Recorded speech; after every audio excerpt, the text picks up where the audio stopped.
If you've watched Top Gun: Maverick, you'll surely remember that hypersonic ship with which Tom Cruise reaches Mach 10 in the first scene of the film.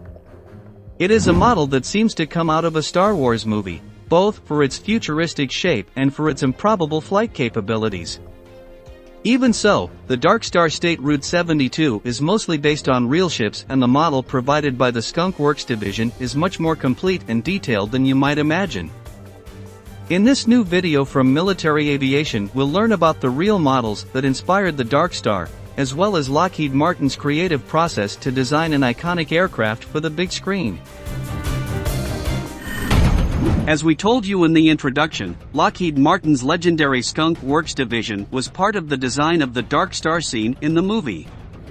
Skunk Works is famous for its revolutionary designs, represented in the impressive aircraft that emerged from its workshops, from the F-117 Nighthawk to the F-35 Lightning II, great representatives of the air power of the United States. But there is another Lockheed Martin factory ship that is of particular importance to Top Gun: Maverick, the SR-71 Blackbird. It is a novel reconnaissance aircraft designed in the 1960s, which remained operational until 1998. Although it was not completely invisible, it was one of the first to use stealth technology. Its very particular fuselage is enough to understand why it called so much attention. To this day, the Blackbird holds the record for being the fastest manned spacecraft in history, reaching a top speed of 3,540 km per hour, or Mach 3.2.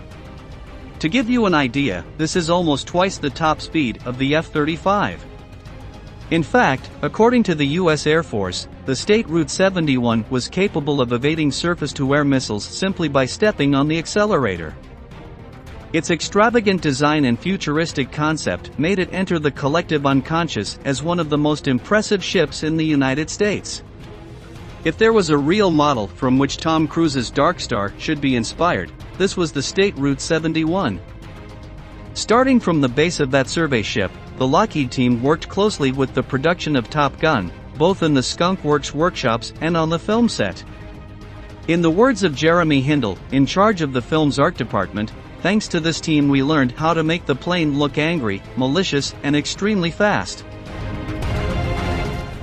The goal was to create a prototype with capabilities still impossible for aviation, but whose design and dimensions were firmly rooted in reality. In other words, it would not be a delusion to assume that operational ships similar to the Darkstar will exist in a few decades, when technology and advances in avionics allow it. Later, we'll delve into hypersonic speed for manned spacecraft and how crazy that concept is. Going by the film, the Darkstar's cockpit offers very little forward visibility to the pilot, reflecting the configuration of real ships like the X-59, an experimental supersonic aircraft developed by Lockheed Martin, which will make its maiden flight this year. Coincidence or application of technology currently in development? While the Darkstar is barely a movie model for now, the United States is in the midst of revamping its arsenal. Since the release of the film, aviation enthusiasts have taken the trouble to analyze this fictional model in detail to speculate on its more specific qualities, such as the pilot ejection system. Remember that Tom Cruise's character ejects at a speed greater than Mach 10. Nobody could resist being released at that speed, so such a ship would need to employ a full pod to protect the pilot once he separates from the fuselage.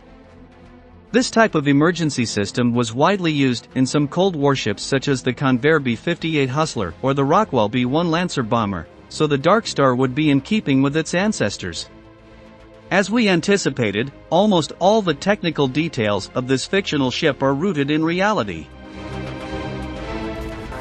Lockheed's and production's effort to create a life-size model that strictly adheres to the aerodynamic characteristics of other supersonic spacecraft lends credence to rumors that Chinese authorities believed it to be a real experimental aircraft. Jerry Bruckheimer, producer of the film, told in interviews that it was the U.S. Navy that informed him about the situation. Supposedly, China redirected its spy satellites to keep an eye on that mysterious and futuristic unit that the Skunk Works division was developing. We don't know how real this story is and how much marketing is behind Bruckheimer's testimony, but it's fun to imagine the faces of Xi Jinping's officials when they see Tom Cruise and Lady Gaga in the hangars of that ship that worried them so much. Of course, the Darkstar SR-72 is 100% fictional, but Skunk Works' involvement leads us to wonder what details of the model can be derived from actual designs that Lockheed's office is currently testing. In fact, in 2016, Lockheed Martin had presented a very similar prototype, but of an unmanned aircraft. At that time, the CEO of the company, Marillyn Hewson, stated that it would be capable of reaching a speed of Mach 6. Until now, this project has not materialized, and it is not known at what stage of development it is. Do you think Lockheed Martin applied real state-of-the-art technology when designing the fake model for the movie? Leave your answer in the comments. Currently, hypersonic speed is reserved only for missiles, which are considered really difficult to intercept by any existing defense system. Logically, a ship capable of flying at that speed would be practically immune to almost all anti-aircraft systems in service. The SR-71 is the manned craft that came closest to reaching that mark, although aviation in general is far from mastering hypersonic speeds. That being said, Lockheed recently announced successful trials with hypersonic propulsion systems. We must also consider supersonic combustion ramjets, better known as scramjets, machinery capable of carrying out the entire combustion process supersonically. Projections for such an engine range from Mach 12 to Mach 24. The application of this technology is experimental and always in unmanned aircraft, so it is a mystery if one day a flesh-and-blood pilot will be able to experience what Captain Maverick did when breaking the Mach 10 barrier aboard his Darkstar. For now, the SR-72 is closer to film sets than battlefields. If you like this content, we invite you to subscribe to the channel and activate notifications.